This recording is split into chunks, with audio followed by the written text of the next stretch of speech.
Ya Allah.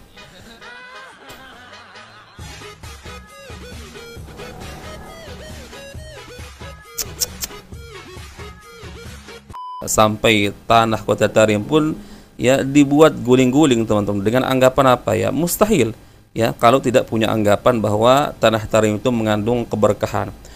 Kalau warga pembantu ini datang kepada Fakih Muqaddam mengabarkan, wahai Fakih, bekas pembantu pian dahulu itu mati di Afrika, ini ada kabar. Fa'atraqa ra'sahu qalila, Fakih Muqaddam menundukkan kepalanya sesaat. Beliau menjawab, lam yamut, dia belum mati. Dia belum mati. Ujar keluarganya, di mana pian tahu belum mati, ini kabar sudah ada nih mati. Ujar sidin, aku tadi sudah mengontrol ke surga, kada terdapat inya. Aku sudah mengontrol surga, kada ada pembantu pun itu. Assalamualaikum warahmatullahi wabarakatuh. Bertemu lagi di channel Nasrus Sunnah. Kalau kita bicara perhabiban teman-teman, memang fakta ya, mereka tuh berhasil menanamkan doktrin, baik itu melalui cerita-cerita khurafah tentang karomah-karomah dari junjungan-junjungan mereka, kemudian hadis-hadis palsu yang mereka sampaikan yang ada kaitannya tentang kewajiban ya, harus cinta kepada para habaib ya, seperti apapun kondisi mereka, mau dia ahli maksiat segala macam. Dan itu berhasil ditanamkan bukan hanya kepada orang-orang awam saja teman-teman sebagai muhibbinnya, tetapi kepada orang-orang yang disebut sebagai ustadz, kiai, ulama juga. Bahkan munculkan di negeri kita ini istilah-istilah kiai Nusantara, kiai pribumi ya. Sebenarnya kalau bagi saya pribadi teman-teman itu nggak penting ya, mau ustadz Nusantara, kiai pribumi, kiai Nusantara teman-teman ya, faktanya ya mereka juga orang-orang pribumi, banyak juga yang menyebarkan kesesatan, bahkan menjadi perpanjangan tangan ya para ba'alawi ini, menyebarkan cerita-cerita khurafat. Baik, sekarang kita simak di sini beberapa video teman-teman ya. Ini bukti bahwa bukan hanya orang awam yang berhasil terdoktrin teman-teman dengan ya berbagai macam jenis doktrin kemuliaan para habaib, kemuliaan Kota Tarim ya. Kemudian ada juga teman-teman ya para ustadz pribumi, katanya kiai pribumi yang meneruskan ya cerita-cerita khurafat ya yang mereka anggap sebagai karomah dari junjungan-junjungan Ba'alawi. Di video yang pertama teman-teman ini terkait doktrin ya kemuliaan Kota Tarim ya. Bukankah kita juga sering mendengar teman-teman, katanya di Kota Tarim itu tanahnya nggak diaspal seperti yang dimarketingkan oleh Ustadz Abdul Somad, sengaja nggak diaspal ya demi untuk memuliakan bekas jejak-jejak kaki para wali-wali Allah Azza wa Jalla yang pernah menginjakkan kakinya di sana. Nah, ini buktinya teman-teman, doktrin tersebut berhasil sampai guling-guling teman-teman ya di tanah Tarim atau di Yaman sana. Demi apa teman-teman ya? Demi ya karena anggapannya ada keberkahan teman-teman ya. Coba kita simak teman-teman ya. Waduh, debu Tarim saja harus kita hormati, ucap Habib ini. Ente punya pengagungan hormat, kata beliau, kepada Masjid Tarim itu, kata beliau. Bahkan kepada debu Masjid Tarim, ente hormatin, muliain. Ente hormatin, muliain. Ya Allah.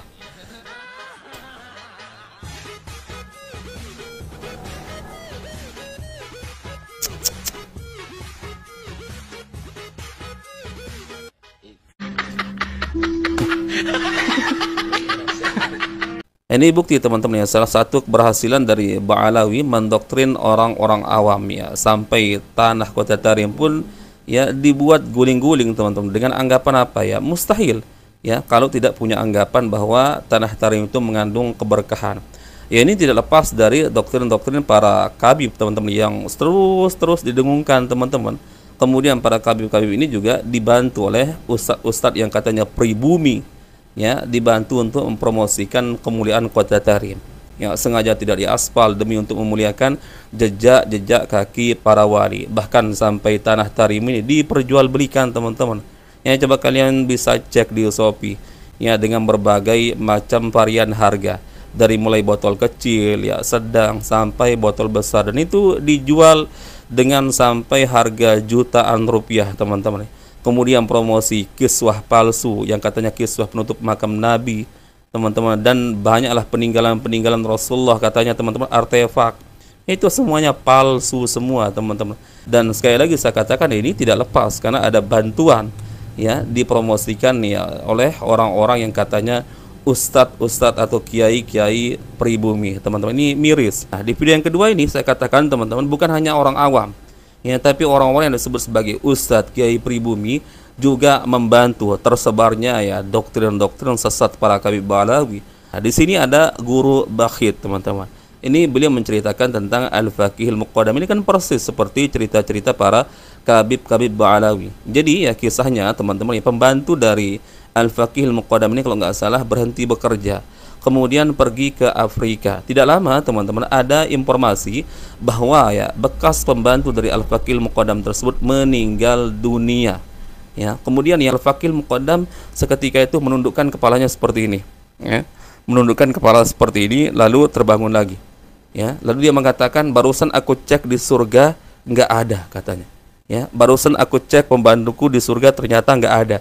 Artinya belum meninggal. Artinya kesimpulannya teman-teman, ya, para Habib ini mengklaim siapa yang menjadi pembantu, menjadi pelayan para Habib-Habib teman-teman, maka dia pasti menjadi ahli surga. Nah, itu artinya mereka juga menjamin dirinya sebagai ahli surga teman-teman. Ya, pembantunya saja, pengikutnya saja berani dia jamin masuk surga. Lebih-lebih mereka teman-teman, ya. Inilah teman-teman, ya. Berarti fix ya, yang selama ini sebenarnya ya menganggap dirinya sebagai ahli surga ya mereka ini teman-teman dari kalangan para Habib Ba'alawi. Taib. Coba kita simak teman-teman. Ini guru Bakhit teman-teman, ya.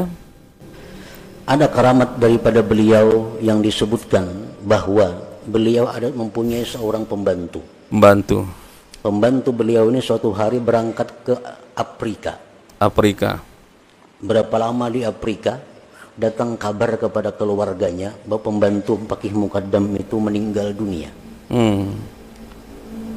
Keluarga pembantu ini datang kepada Faqih Muqaddam mengabarkan, wahai Faqih, bakas pembantu pian dahulu itu mati di Afrika.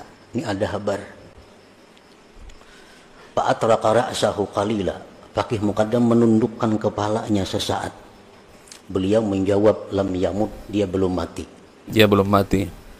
Ujar keluarganya, di mana pian tahu belum mati? Ini kabar sudah ada nih mati. Ujar sidin, aku tadi sudah mengontrol ke surga, kada terdapat inya. Aku sudah mengontrol surga, kada ada pembantu pun itu. Maka orang jadi pembantuku itu ahli surga, ujar sidin. Sudah kuliti surga, lantai 1, lantai 2, surga eksekutif, surga ekonomi, sudah kada ada pembantuku.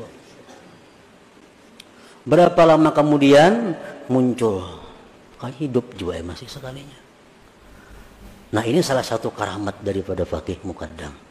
Nah, jadi dengan cerita ini kita boleh berharap kepada Allah Subhanahu wa taala dengan kita mengamalkan ajaran beliau, wirid-wirid beliau, mencintai beliau dan zuriat beliau, kita dimasukkan dalam golongan orang-orang yang pembantu beliau itu. Amin ya rabbal alamin. Nah, para muhibbin rahimakumullah, beliau ini meninggal dunia malam Jumat. Ada yang mengatakan hidup 30 bulan Zulhijjah tadi. Makanya biasa haulnya diperingati pada bulan Muharram, karena wafatnya 30 atau akhir daripada bulan Zulhijjah. Toh teman-teman, apa nggak luar biasa ya doktrin seperti ini?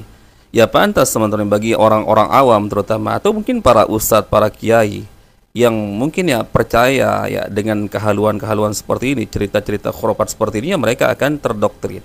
Bayangkan Al-Faqihil Muqaddam katanya dikabarkan pembantunya sudah meninggal dunia di Afrika. Kemudian katanya dia menundukkan kepala sejenak seperti ini. Lalu ketika ya bangkit lagi seperti ini, ya dia belum mati. Ya, bekas pembantuku tersebut belum mati. Ditanya, dari mana kamu tahu? Barusan aku mengontrol atau cek di surga nggak ada.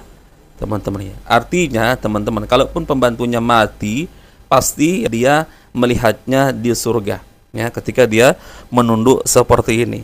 Ya, disinilah klaim-klaim itu teman-teman, doktrin itu berlaku. Ya, seakan-akan orang yang menjadi pembantunya para kabir, ya, menjadi pengikutnya, menjadi muhibbinnya, pasti dijamin surga. Doktrin yang lain juga seperti cerita si Ali Jindan terkait kisah si Maman yang meninggal dunia, ahli maksiat, gak pernah sholat, gak pernah ibadah, namun karena cinta kepada para habaib, maka dia bisa dijamin surga tanpa hisab. Ya, datang Habib ini, kemudian nulis cari kertas teman-teman, ditaruh di bawah kepalanya si Maman yang sudah meninggal dunia. Ya, nanti kalau kamu ditanya oleh malaikat Munkar Nakir, kamu nggak perlu jawab. Cukup kamu kasih surat ini saja, sampaikan dariku, maka kamu akan menjadi ahli surga, masuk surga tanpa hisab. Itu artinya mereka berani menjamin dirinya sebagai ahli surga. Buktinya bisa mereka jamin orang lain, teman-teman, padahal ahli maksiat. Coba, apa nggak bahaya akidah seperti ini, teman-teman ya?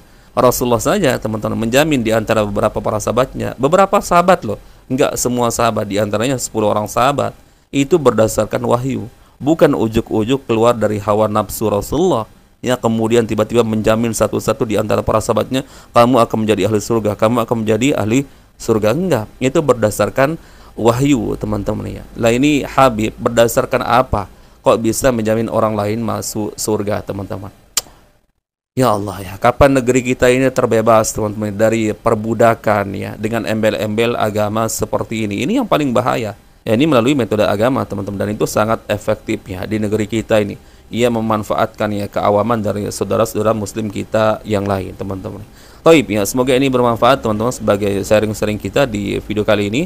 Semoga ada manfaatnya. Insya Allah kita bertemu lagi di video berikutnya. Assalamualaikum warahmatullahi wabarakatuh. Barakallahu fikum. Assalamualaikum warahmatullahi wabarakatuh.